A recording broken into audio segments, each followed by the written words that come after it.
16 वर्षपछिको हाम्रो भेट। 2 दिनको बसाइमा असाध्यै खुसी थियौँ अनि रमाइलो त छँदै नै थियो।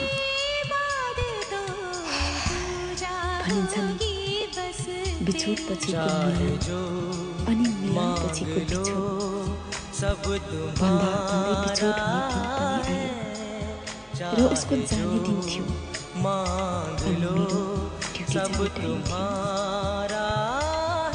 उसलाई मैले हाँसेर बिदा गर्ने सोच गरेको थिएँ।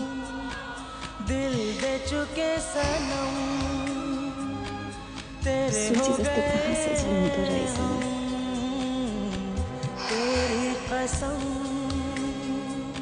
मैले झ्यालबाट हेरेर बिदा गर्न सिवाय अरू केही थिएन।